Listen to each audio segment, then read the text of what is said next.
Real बात तो हमारे गांव देवरारे पड़ेला। जब महुआ सुर संग्राम में हम गए नहीं सन 2009 में, तो आदरणीय रवि किशन भैया जो भी चले गए, हम लोग तो खेले हैं साथ में महुआ में सन 2009 में। अद्भुत बाड़ा तू, अद्भुतम बाड़ा तू, अद्भुतास बाड़ा तू।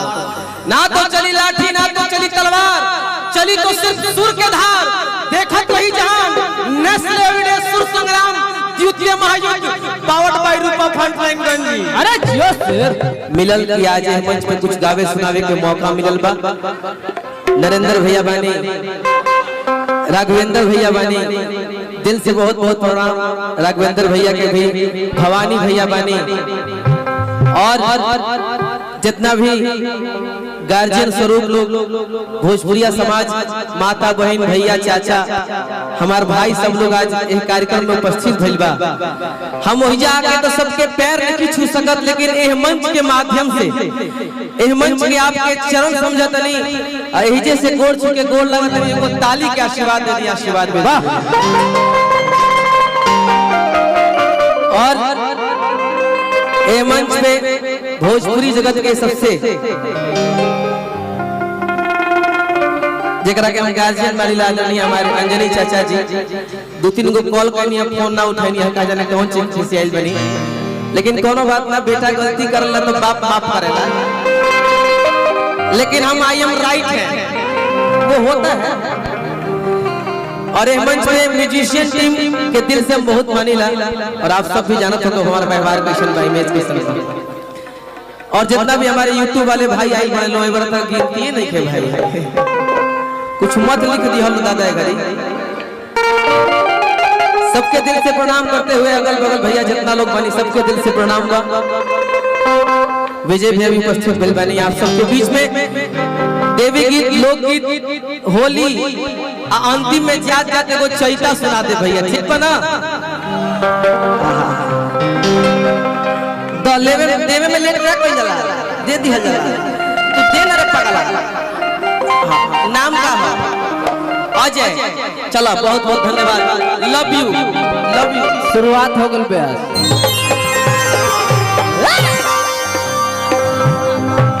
सबसे पहले एगो आप सबके बीच में एगो माई के भजन रखा था, ओकरा बाद सीधे सीधे रंगारंग कार्यक्रम में उपस्थित होकर जाए।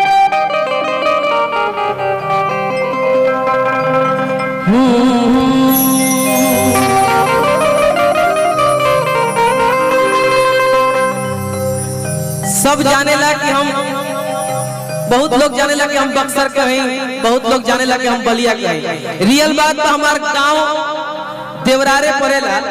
जब महुआ सुर संग्राम में हम गए नहीं सन 2009 में, तो आदरणीय रवि किशन भैया जो भी चले गए, हम लोग तो खेले हैं साथ में महुआ में सन 2009 में। अद्भुत बाड़ा तू, अद्भुतम बाड़ा तू, अद्भुतास बाड़ा तू। ना तो चली लाठी ना तो चली तलवार, चली तो सिर्फ सुर के धार। देखत वही जहान नेशनल एविडेंस सुर संग्राम द्वितीय महायुद्ध पावर्ड बाय रूपा फ्रंटलाइन गंजी। अरे जियो सर ओ घरी चलत रहे त हमार गांव देवरारे पड़ेला, लेकिन रोजी रोटी बक्सर के खैले बनी, जन्म करम भइल बता बक्सरों के बानी, बलियों के बनिया। कलाकार के कोनो घर ना होला अजय भैया, कलाकार सब जगह के होला। आज ही जाए बानी तो ही जो हम बेटे बानी, भाई बानी, भतीजा बानी, तो आप सबके आशीर्वाद प्यार पावे खातिर आइल बानी। आई एगो भजन दिखाओ।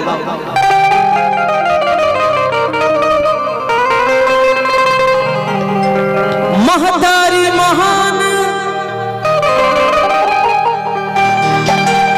जहान कहे,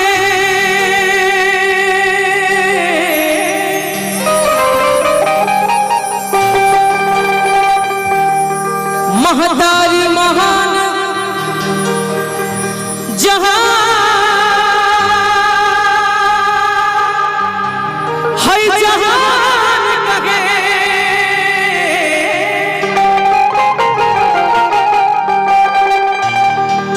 महतारी बिना दुख के हरवैया, सुर तुलसीदास कबीर रटे, रट गईले कालिदास कन्हैया। अरे जियो प्यास।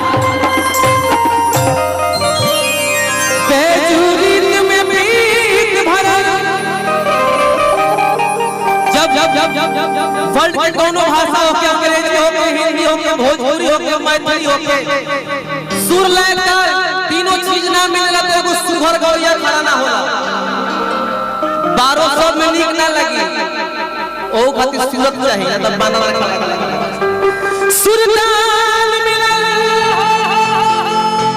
कहे लोग कबहिया दास सुदामा कहे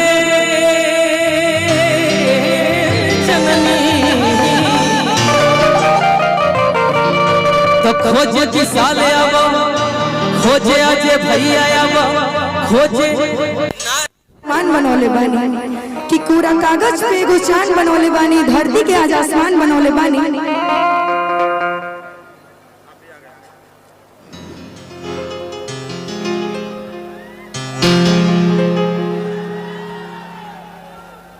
बहुत बहुत आभार आदरणीय अजय बाबू जिन्होंने कार्यक्रम कराया है और बड़े शिद्दत के साथ नरेंद्र भैया ने कहा तान्या को शायद अजय भैया की इच्छा है कि क्रमवार जो इन्होंने बताया अभी क्या करना है भैया सम्मानित करना दोनों कलाकारों का सम्मान करिए अंग वस्त्र देकर के फिर भैया को मैं माइक दूंगा और बड़े शिद्दत के अच्छे कलाकार दोनों वाले शानदार कलाकार हैं कमाल का ये सब परिवार का कार्यक्रम है इस परिवार में हम सब जुड़ के उत्सव मनाएंगे अजय भैया आजकल शुगर एक बहुत बड़ी बीमारी चली है लेकिन आज के कार्यक्रम देखने के बाद किसी को शुगर नहीं होगा जैन बाबा की कृपा से सुनिए साहब शुगर खाने में मजा देती है लेकिन अगर हो जाए तो सजा देती है मैंने अपने मित्र से पूछा कि तुम्हारी पत्नी तुझे बोलती है बतियाती भी है लतियाती भी है फिर भी तू रिएक्ट क्यों नहीं करता मेरे मित्र ने कहा रवि भाई मेरी पत्नी को डॉक्टर ने मीठा बोलने से मना किया है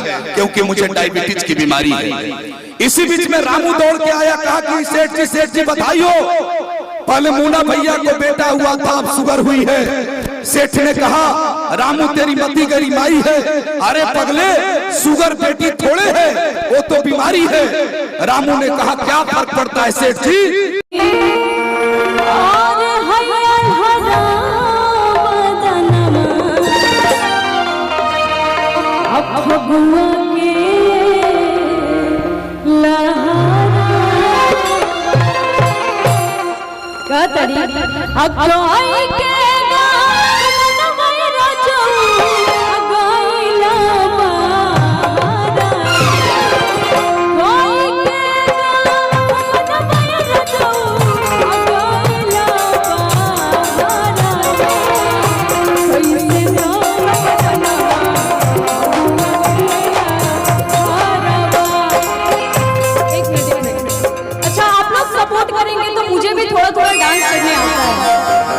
आप लोग आइए मुझे भी थोड़ा थोड़ा डांस करने आता है लेकिन आप लोग सपोर्ट करेंगे तब करेंगे तो जितने भी पीछे लोग एक बार सब लोग हाथ ऊपर करिए सब लोग हम भी डांस करेंगे और आप लोग भी झूमिए कहना है